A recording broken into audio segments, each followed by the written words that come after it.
Bom dia, primeiro ano do Colégio Objetivo de Inhandeara.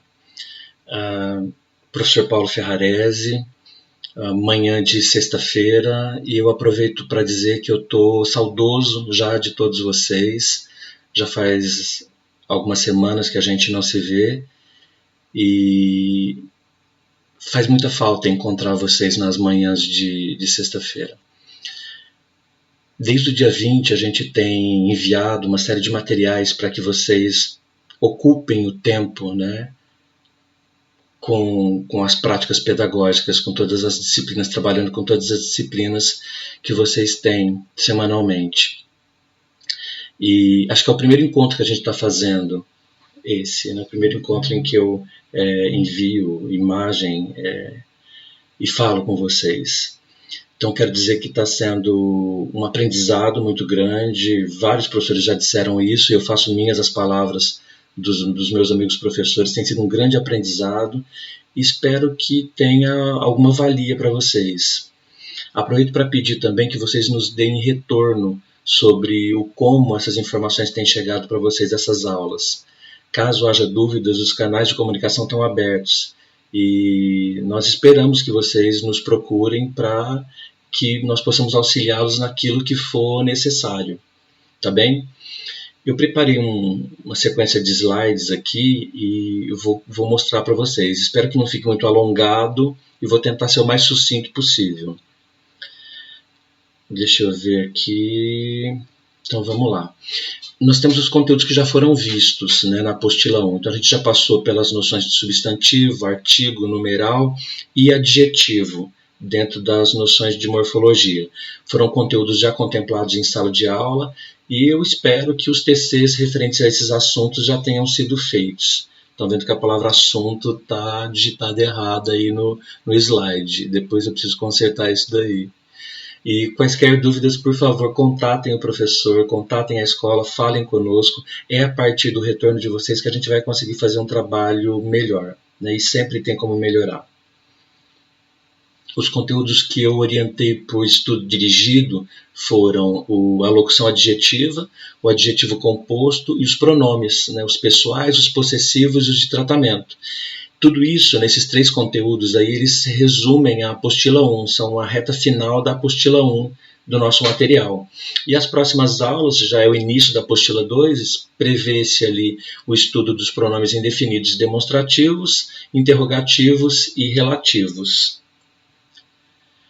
E aí vocês têm, eu vou passar alguma coisinha de teoria, esse material vai estar à mão para vocês, para consulta posterior, então não fiquem muito preocupados. E muitos desses conteúdos a gente já viu em sala também, a gente já falou de locução adjetiva, a gente só muitas vezes não fez a atividade da apostila, mas a gente já conversou sobre esses assuntos em sala de aula. Então vocês têm a definição do que seja a locução adjetiva, lembra que ela tem a mesma função basicamente de um adjetivo. A diferença é que ela é composta por uma preposição mais um substantivo, mas o valor que ela assume semanticamente aí é o mesmo valor que um adjetivo possui. E pode acontecer também de vocês terem uma preposição mais um advérbio, como no exemplo aí, pneu de trás. E o valor também é de locução adjetiva. Eu queria só lembrar vocês, a gente conversou um pouquinho sobre isso em sala, que as locuções adjetivas elas refletem um repertório vocabular. Elas dizem muito a respeito de quem nós somos, da formação que nós temos, do nível intelectual, do nível cultural que nós possuímos. Lembra que eu comentei em sala com vocês? A gente diz muito quem é a partir do uso dessas relações vocabulares. A geração de vocês, eu tinha comentado, eu acredito não seja uma geração muito tendente ao uso dos adjetivos. Vocês costumam usar adjetivos, mesmos adjetivos para situações distintas. A gente conversou em sala. A história do sinistro, lembra? Sinistro tanto positivamente quanto sinistro negativamente. E para a produção de texto, eu considero muito importante esse repertório vocabular. Na verdade, eu considero não, né? Considera-se o uso de um adjetivo bem empregado algo de muita valia dentro da construção de um texto. Então a minha sugestão é que vocês utilizem o universo de leitura de vocês. Quanto mais vocês lerem, quanto mais variadas forem as leituras de vocês, mais se aumenta o repertório vocabular, mais adjetivos vocês vão adquirir, e isso é uma cobrança constante em qualquer vestibular. Qualquer vestibular. Nunca se deixou de pedir questões relacionadas ao repertório de vocábulo do aluno. Se você tem conhecimento sobre, você é bem sucedido. Se não tem, isso acaba te complicando, dificultando um pouco mais o entendimento de algumas questões. Aí tem alguns exemplos para vocês, alguns deles feitos em sala. Eu chamo a atenção aí para o de abóbora, o cucurbitáceo, chamo a atenção para o de abutre, né, o vulturino, tá vendo? A locução adjetiva, preposição mais substantivo, e o resultado disso é o adjetivo em si. Né? Alguns deles não são conhecidos, você olha e fala, meu Deus, nunca ouvi essa palavra, não sei o que é, de Adão, adâmico. Você fala, para que eu vou usar isso? Quando que eu vou usar isso? Acreditem, faz toda a diferença na construção de um texto quando você tem um domínio vocabular que passa por essa gama de adjetivos. Eu estou indicando aí que no módulo 16 esse assunto está tratado. E com um bom dicionário na mão, com uma boa pesquisa de internet, vocês certamente não vão ter dificuldade para resolver aquelas questões, mesmo não sendo dotados, por vezes, né, pode ser o caso, desse repertório. Não se preocupem quanto a isso. E se tiverem dúvida, eu estou aqui. Quanto ao adjetivo composto, vamos mudar aí de assunto. O que é preciso saber? Pensa na palavra, olha, cientista norte-americano. O adjetivo composto, norte-americano. O plural dele, norte-americanos. Cientistas norte-americanos. O que aconteceu? Só o último elemento sofreu pluralização. Então a regra vai ser a seguinte: se vocês tiverem um adjetivo composto por 2 ou mais termos, somente o último termo sofre pluralização quando todos os termos forem adjetivos. Notem que norte está funcionando como adjetivo e americano está funcionando como adjetivo. Então vamos de novo. Se vocês tiverem um adjetivo composto e ele tiver na sua constituição só termos adjetivos, o último deles vai para o plural. Só o último deles vai para o plural. Agora, caso vocês tenham um dos constituintes, um dos termos sendo substantivo, aí torna-se invariável. Esse adjetivo composto fica invariável, que é o caso do batom vermelho paixão aí. Você pode ter um conjunto de batons, né? Você pode ter vários deles, mas todos eles serão vermelho paixão. Né? A palavra vermelho é um adjetivo, mas a palavra paixão é um substantivo. E por esse motivo você acaba mantendo invariável a concordância, né? A relação de concordância. Vejam que tem algumas exceções, vocês estão vendo aí a palavra azul marinho, a palavra azul celeste, a palavra ultravioleta, são todas exceções de invariabilidade. Você pode ter 17 camisetas, todas elas serão azul marinho, não há pluralização. Aí a gente nem vai levar em conta o fato de nós termos um adjetivo ou um substantivo, não se preocupem, essas palavras são consideradas invariáveis. Tanto para o azul celeste quanto para o azul marinho, historicamente, quando a cor, né, é criada, por assim dizer, nós falávamos na existência de isso é a Idade Média, nós falávamos de um único mar e de um único céu. Né, isso justifica essa exceção, por isso da exceção. Então, como só havia um na concepção do homem daquele momento, ele passa a tornar invariável o uso dessas duas palavras, marinho e celeste, do céu e do mar. A palavra ultravioleta, que também é invariável, raios ultravioleta, e a palavra surdo-mudo, que é uma outra exceção, só que nesse caso ela concorda com o substantivo em gênero e número. Então você tem garotos surdos mudos e você tem garotas surdas mudas. Os dois termos sofrem pluralização, então lembrem-se dessas exceções. Quando se tratarem de cores, vocês verão aí, você tem paredes brancas, árvores verdes, carvões negros. Agora, quando se indica cor por meio de substantivo, né, você fala, por exemplo, sapatos cinza. Cinza em si não é um adjetivo, é um substantivo. E é o equivalente à cor de cinza. Então, por esse motivo, não sofre pluralização. Você pode ter dezenas de sapatos, todos eles serão cinza. Todas as blusas serão vinho, todos os tons serão pastel, todos os brincos serão laranja, turquesa e por aí vai, como vocês podem observar no slide. De posse dessas informações, todas as atividades do módulo 19 podem ser feitas. Tudo bem? Tranquilo? Espero que esteja tudo sob controle, que não haja dúvidas. Se houver, anote, deixe marcadinho aí e depois você faz contato. Vamos falar de pronome um pouquinho? São palavras que substituem ou determinam, né, os substantivos. E são diversos. A gente vai falar um pouquinho hoje sobre os pessoais, os possessivos e os de tratamento. Os outros, no devido tempo, a gente volta a abordar. Vocês têm uma lista dos pronomes pessoais aí. Os pronomes pessoais do caso reto são os equivalentes às pessoas do discurso. Então você tem o eu, você tem o tu, o ele ou ela, o nós, o vós, o eles ou elas. Tá? Não tem segredo para vocês quanto ao uso dos pronomes pessoais do caso reto. Repetindo, são os equivalentes às pessoas do discurso, né? As figuras do discurso. Quanto aos pronomes pessoais do caso oblíquo, então você vai ter oblíquo átono e você vai ter oblíquo tônico. Aí vamos entender o que acontece com o uso desses referentes pronominais. Vocês devem ter notado que a aula da professora Almedes também toca nessa questão, dessa semana ela toca na questão dos pronomes. Então acho que dá para a gente casar essa conversa nossa. Só queria que vocês entendessem assim, o pronome ele tem uma função de substituição. Para evitar uma repetição de termos, né, de substantivos, eu me valho dos pronomes. Né? Essa é a utilidade deles. E cada um deles tem uma função específica. Então, está vendo essa coluna que vocês têm, a coluna dos pronomes pessoais do caso reto? Em geral, sintaticamente, eles desenvolverão a função de sujeito. Em geral, eles desenvolvem a função de sujeito. Os pronomes pessoais do caso oblíquo átonos, em geral, desempenham a função de objetos diretos. E os pronomes pessoais do caso oblíquo tônicos, normalmente, funcionam como objetos indiretos. Sempre, vocês sabem que eu não gosto muito dessa palavra, né? Sempre e nunca, em língua portuguesa, são bem relativos, são termos bem relativos. Mas, no geral, no mais das vezes, é isso que vai acontecer. São funções distintas que serão desempenhadas por esses pronomes. Por isso, eles precisam se modificar, porque é como se fosse uma espécie de mascaramento.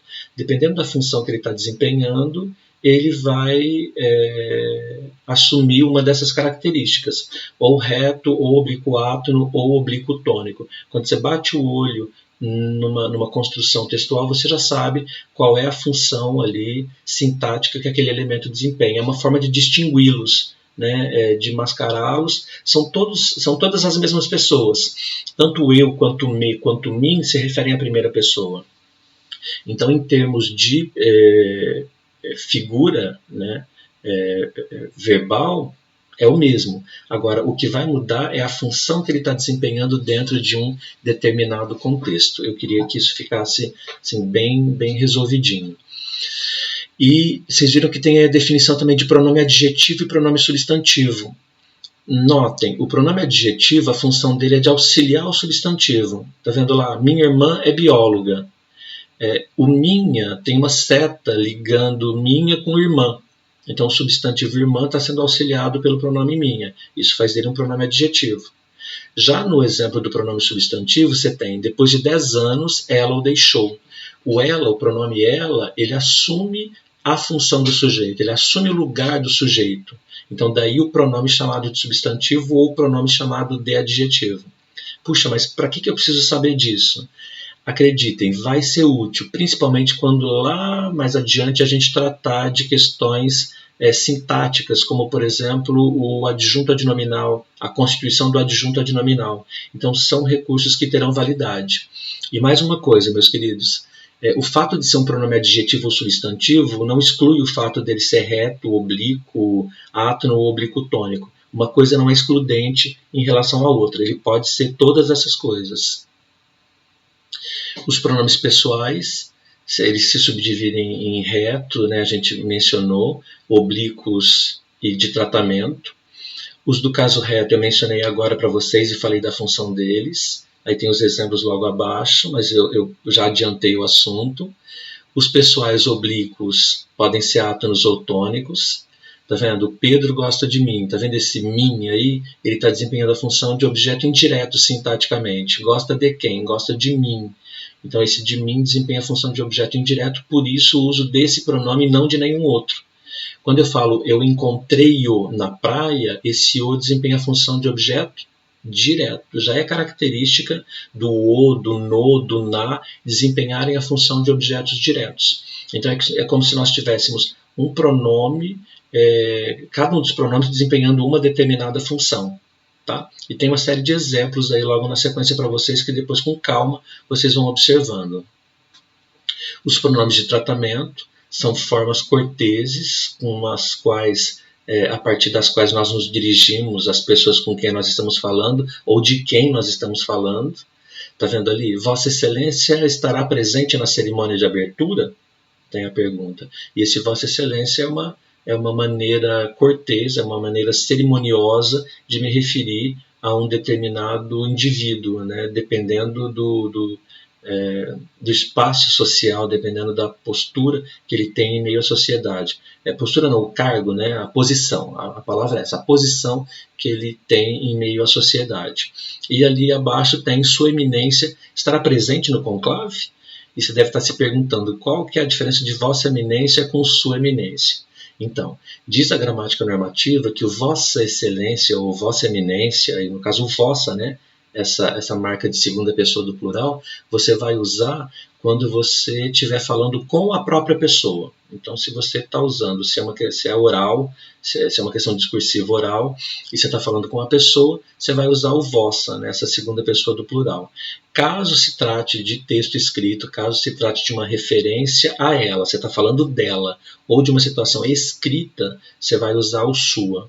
Então, o sua caracterizaria o falar sobre, né?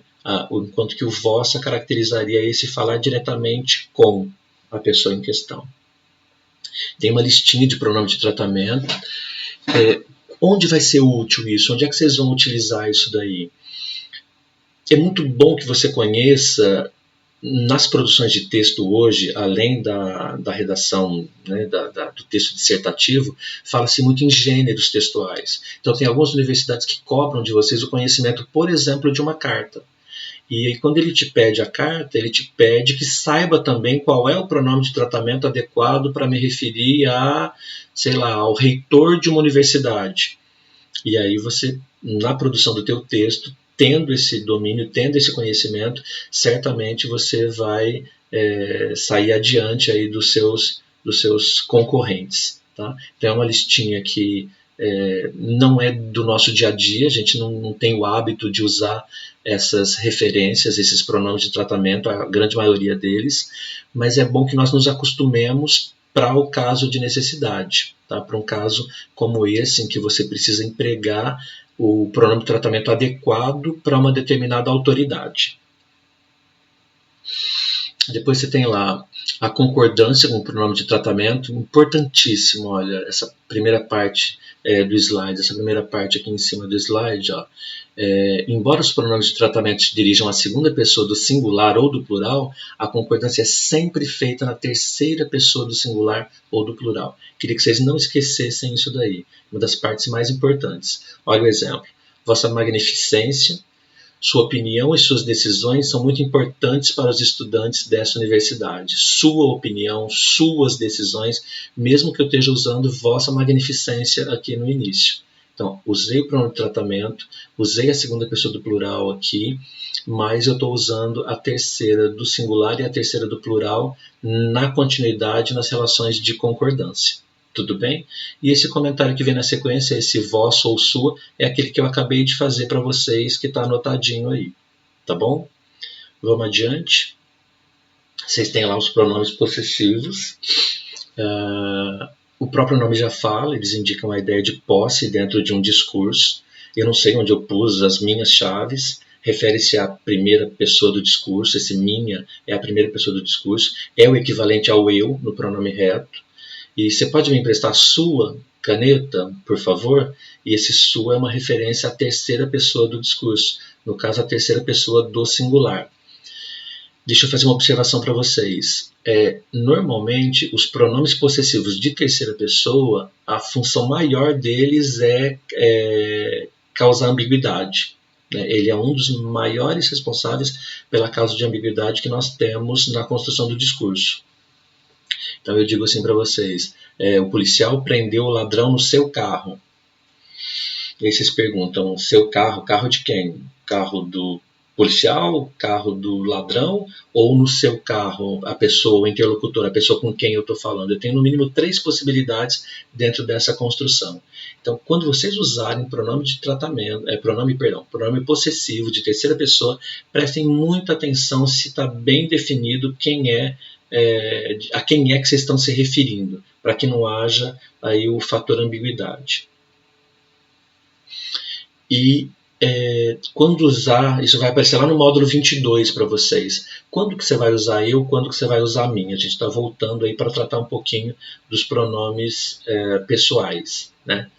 A regra eu coloquei bem simplesinho para vocês. Exemplo 1, ela trouxe o presente para eu desembrulhar.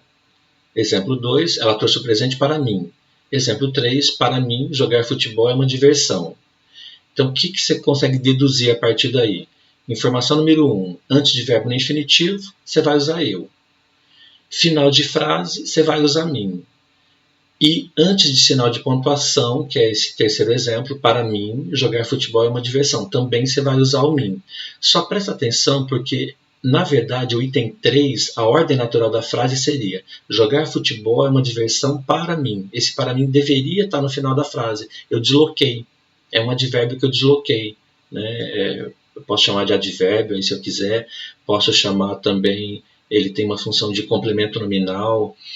Mas o fato é que eu desloquei esse termo e por isso o sinal de pontuação apareceu. Para você não pensar, por exemplo, que esse mim está diante do verbo jogar no infinitivo.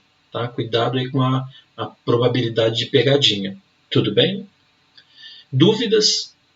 Espero que haja, para que a gente possa conversar, para que eu possa saná-las, para que elas desapareçam e deem lugar aí ao aprendizado e ao conhecimento. O que mais que tem aqui? Eu coloquei as atividades orientadas para vocês. Dá uma olhada nesse primeiro quadro aqui, vocês vão receber ele pelo portal Objetivo também. Eu estou dizendo que aquela primeira atividade que eu mandei para vocês, o prazo de entrega para ela é o primeiro encontro que nós tivermos assim que as aulas retornarem. Aquela lista de exercícios, né, que vocês fizeram em casa. Deixa guardadinho, faz uma pastinha, deixa aí para mim. Quando a gente se encontrar novamente, você me devolve aquilo lá que é parte dos critérios de avaliação que a escola vai usar. Tudo bem? Isso é uma coisa. Isso foi mandado lá no dia 20/3. No dia 27, eu pedi uma série de outras atividades. Então, o módulo 16, você ia fazer na própria apostila. E o TC, você vai mandar para mim por meio de uma folha-resposta padrão, daquela oferecida pelo colégio. Num primeiro momento, eu tinha pedido que vocês fizessem manualmente isso daí. Mas como o colégio padronizou essa entrega por e-mail, então eu peço que vocês façam isso para mim. O prazo é até o dia 6, é até segunda-feira, mas vocês já fizeram esse exercício do dia 27. Isso aqui já está feito, vocês já realizaram. Então o que vocês vão ter que fazer só? Transformar isso daqui, digitalizar isso daqui e enviar lá para o colégio até o dia 6, não esquecendo de colocar o nome do colégio, o nome da disciplina, o nome do professor, o nome do aluno, até o dia 6/4. Façam essa gentileza para mim, por favor. E aí, para o dia 3/4, a previsão é essa outra atividade, que é a do módulo 19, realizada a pronomes indefinidos e demonstrativos. Ferrarese, mas a gente não viu ainda os indefinidos e demonstrativos. Não viram. Vocês vão ver na semana que vem comigo. Vou fazer uma outra aula sobre isso. O bacana é que, quando eu fizer isso, vocês já terão algum conhecimento, vocês já terão pesquisado alguma coisa a respeito. E aí vocês têm a atividade de TC, a atividade de apostila e a atividade de criação das imagens. Lembra que eu tinha pedido para vocês? Pode ser imagem, pode ser texto. que vocês vão enviar também, só que agora até o dia 9/4. Vocês têm um prazo maior para esse envio. Para quem ficou com dúvida em relação a, puxa, como é que eu vou fazer isso? Eu não sei se eu sei fazer essa coleta de imagens para trabalhar, por exemplo, com pronome. Eu fiz um exemplo aqui para vocês, dá uma olhada. Eu coloquei 2 imagens, só que eu trabalhei com, deixa eu ver, acho que com adjetivo. Observe o uso do diminutivo em ambas as tirinhas e por meio de um texto dissertativo de no máximo 8 linhas, compare o efeito semântico pretendido em cada uma delas. Essa é a atividade que eu montei. A partir peguei 2 imagens e construí essa questão, né, que é o que eu peço nas atividades do dia 27 e do dia 3. Olha aqui, a palavra gripezinha e a palavra resfriadinho. Qual é o efeito semântico que elas assumem no contexto em que elas estão inseridas? Não responde, só pensa sobre isso, e aí você teria a responsabilidade de elaborar um texto de 8 linhas. Vocês não precisam fazer essa atividade, não precisa fazer esse exercício aqui. É um exemplo só que eu estou te dando de como é que eu gostaria que a atividade fosse feita. E aqui no segundo, vocês têm a palavra, aranhazinha de jardim. Dá uma olhada. Então, o valor semântico que o diminutivo assume em um caso e no outro caso é o mesmo, né? Ou são valores distintos? Se forem iguais, por quê? Se forem diferentes, por quê? Essa seria a modalidade da questão que eu criaria. E por último, eu não podia deixar de fazer uma indicação de lazer e cultura. Vocês devem estar assim, sobrecarregados com muita coisa para fazer. E precisa de um momentozinho de lazer. Então, vou fazer uma sugestão. Eu vi e gostei, e dizem que o que a gente gosta a gente deve indicar para as pessoas. Dá uma olhada na Netflix.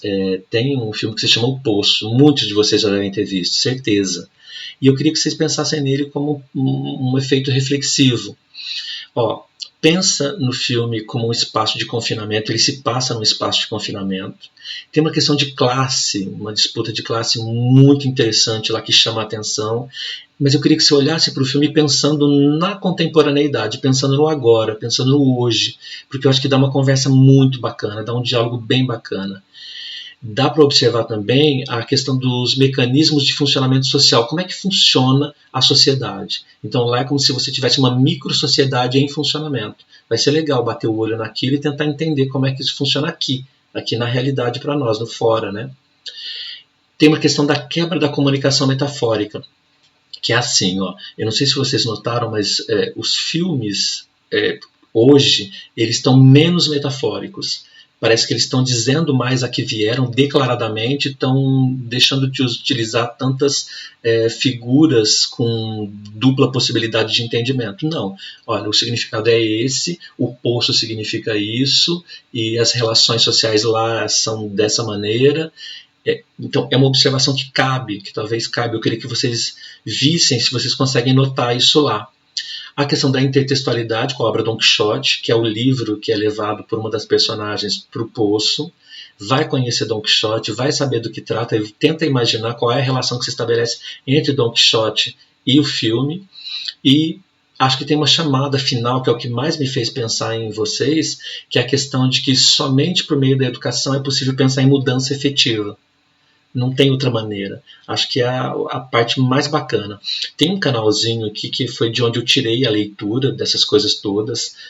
Além de ver o filme, esse texto me provocou e eu me senti à vontade para chamar a atenção de vocês, para mostrar para vocês. Entrem, leiam o texto, vejam o filme, tentem desconectar um pouco aí desse excesso de afazeres que vocês têm e tenham um super final de semana. Estou aqui para o que vocês precisarem. Desculpa se ficou longo demais aí a coisa, mas eu vou tentar condensar mais nos próximos vídeos. Um abraço muito forte para todo mundo, um final de semana excelente. Tchau!